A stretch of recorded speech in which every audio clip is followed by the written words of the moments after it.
having really strong video content for ads and other types of media will really help you with being successful on Amazon.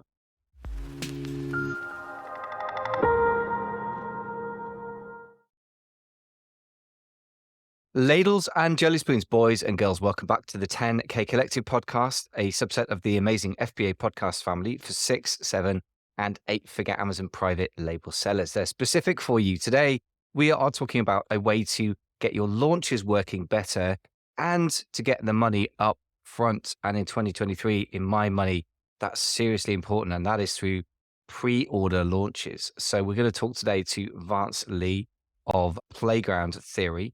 And Vance helps Amazon sellers launch products using pre-orders to get great cash flow and scale faster. Sounds really good. Vance, welcome to the show, first of all. Thanks so much for coming on.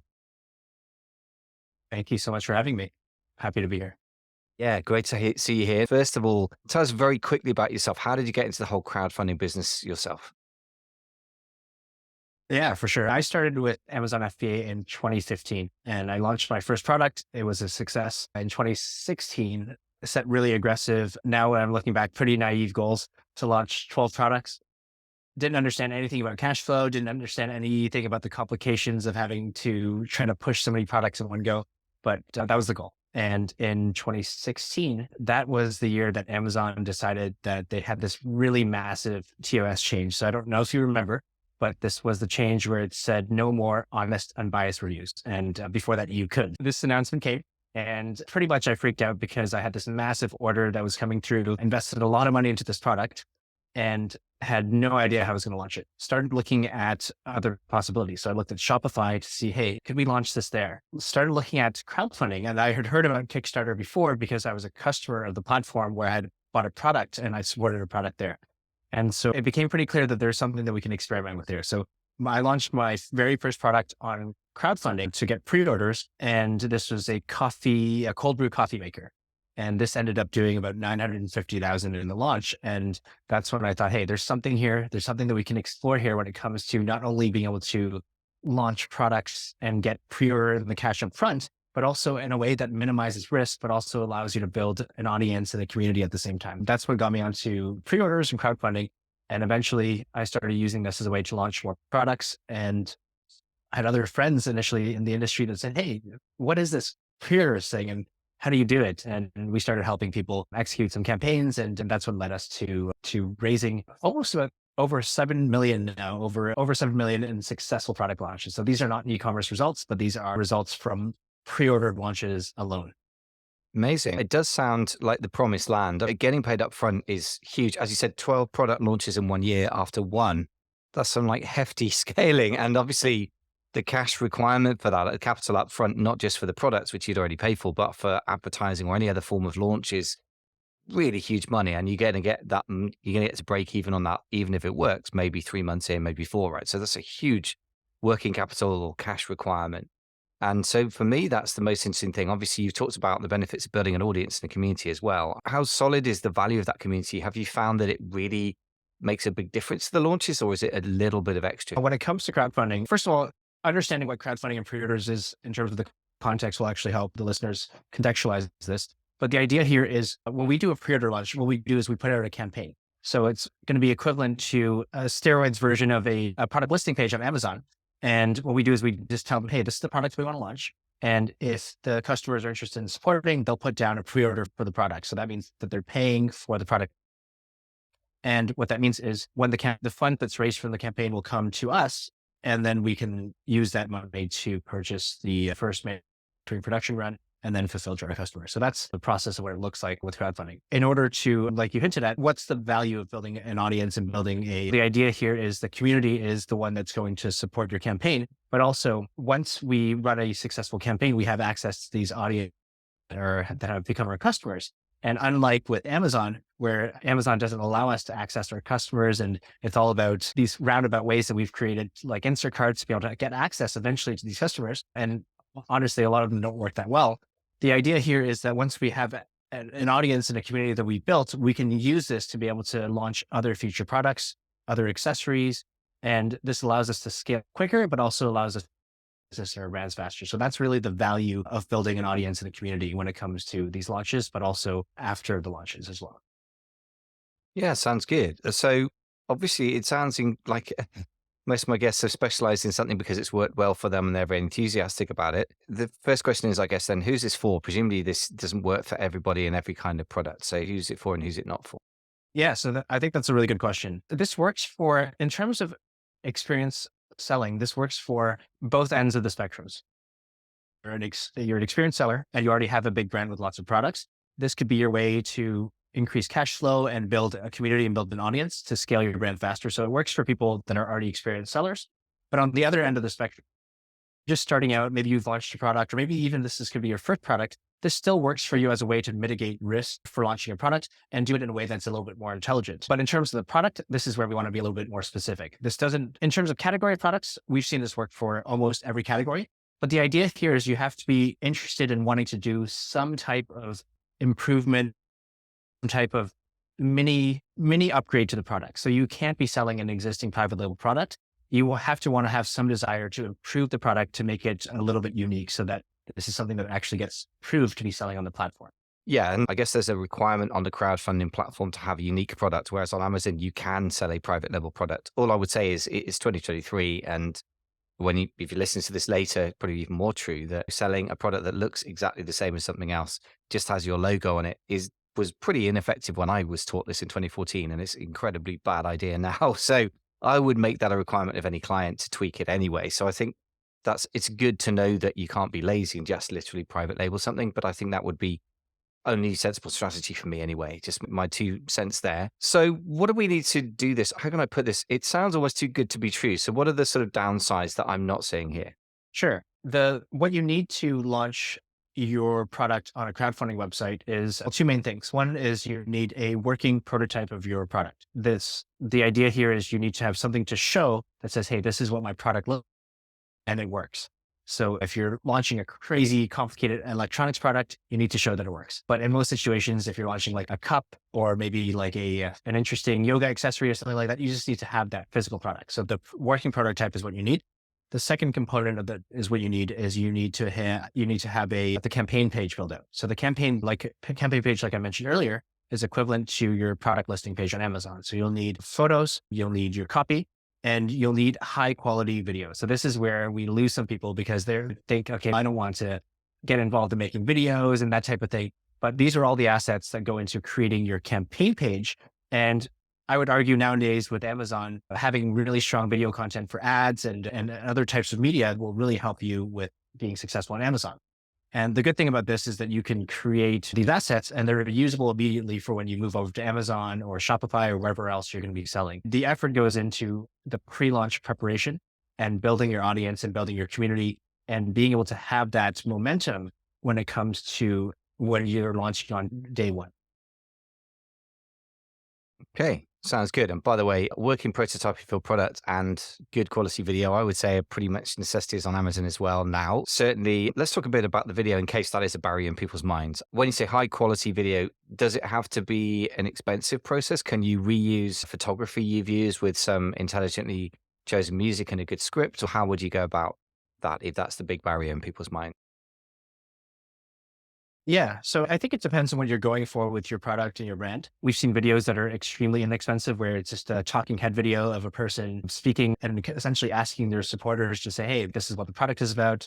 This is what we're looking to build, and showing different shots of the product and say, hey, please support us. It could be as simple as that if that's what you're going for. But if you're going to launch something, let's say like a new invention, like a electronic invention or something that is like an Oculus or something like that, the VR glasses, then you're probably on that end of the spectrum wanting to invest in much, much higher quality video with animations and demonstrations and 3D renderings. So really there's a big spectrum depending on what you're looking to launch and also what you think would connect with your target customer. And so these are questions that help us better understand, okay, what is the best approach in terms of creating the content that's going to be appealing to the customer that's going to be interested in your product category. So this obviously the benefits of this are very strong. So I guess if it were that easy and amazing, everyone would be doing is always the cynical side of me, if you like, the skeptic is asking. So how are the ways that people screw this up? Because obviously not everyone's getting crowdfunded out there. So what are the big ways to fail in this that we need to avoid? Yeah. So this is a really good question. I think the number one way to fail is to create the entire campaign and just put it out there and let's see what happens. Let's hope that somehow people start buying it. Let's hope that somehow people get excited about it.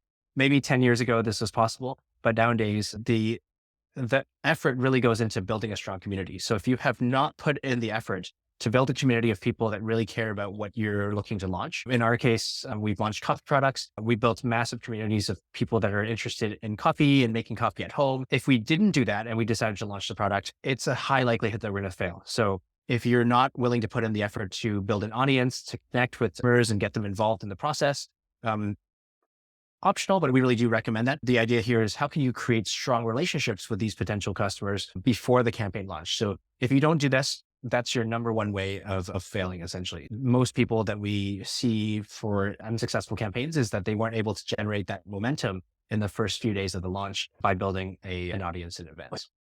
Okay, so this sounds a really good basic sort of overall process anyway. So building a community, having a way of gathering not only a potential audience for the future, but also money up front before you produce the product. So a wise overall process that is broader perhaps than just the crowdfunding idea. So what can we learn from this process as a whole, do you think, as sellers?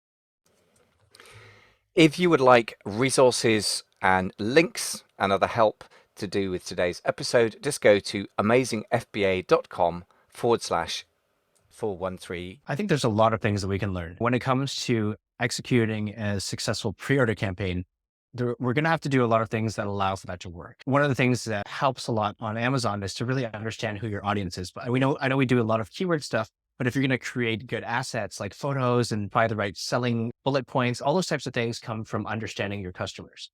And so when it comes to being able to create a campaign that's effective and successful on a launch platform like Kickstarter, it's really important that we do a good job in understanding our customers, because it's not at that point only about keyword research data. So that skill of being able to understand what your customers want, what are the main pain points, understanding how to address those pain points with what your product offers, that type of thinking allows us to really create a campaign that's going to hit home with those customers. And this is often something that we don't, at least a lot of Amazon sellers, they don't really think about in this type of way, because they think, okay, there's some good bullet points from these sellers, let's copy them. And hey, these are the keywords, let's make sure we stuff some of that stuff in there. And that's what people expect. This type of thinking puts us in more of a position as a marketers trying to understand what our audiences are about. And this allows us to create effective copy assets, creative assets, and stuff that allows us to create high converting assets. So I think this is one key learning from this process that allows us to overall be better marketers, be better entrepreneurs as a whole. I think that's one key point that we can learn as sellers. Yeah, I like that a lot. I think the missing piece in Amazon is the buyer, right? We get the keywords, but we don't see who's buying them and why. And so that understanding feels to me like you're filling in the missing piece there. So that's really good. And associated with this is understanding actually how to build a brand. Because at the end of the day, building a real brand isn't just about having a logo or just picking some color that you're going to use in a few of your photos. But really building a brand is all about understanding your customer so that you can cater the messaging in a way that relates to your customer. So if you're launching a pet product or a coffee product, creating a strong brand means that you're presenting everything in this product listing or this campaign that in a way that connects to not only the customer in terms of the product itself, but what is it that your brand represents? So I know this sounds a little bit soft often to some of the Amazon sellers that don't have to consider brand, but I think this is super important, because if you're able to create a good brand, then you're able to have that intangible that makes your product an obvious choice over other people that don't have a strong brand. This is along the same lines of thinking as being able to become a better marketer, be able to have a better brand.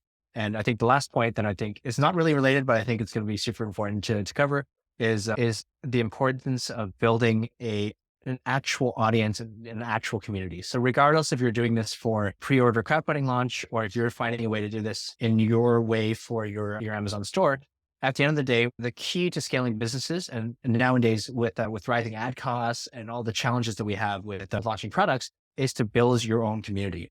You really have to focus on how can you get access to these customers and communicate with these customers. Because if you don't have this type of access to your customers and you don't have a real community, you're literally starting from scratch every single time you launch a product. There's no competitive advantage that you have from having launched successful products in the past. And that's one of the real benefits of launching through a medium like this, where you're able to build a community so that you have access to them for future products. And the best example I have of this is with our first product launch, we raised almost $1 million. Our second product launch, we did a lot of remarketing to our existing audience. And so what we learned was from looking at the data after the campaign, we had about percent of our initial customers return to our second product launch with our coffee products. And this doesn't sound like a very massive number, 5%. But what that led to is within that campaign itself, that was about an extra $40,000 in revenue from existing customers from that initial launch. And that's crazy. So instead of having to pay for a launch, we actually made income from our existing audience that really cared about our product. So that's really what we're looking to accomplish when it comes to building communities, because at the end of the day, that's going to be your asset when you launch future products. And that's super key to being able to scale in the e-commerce world nowadays.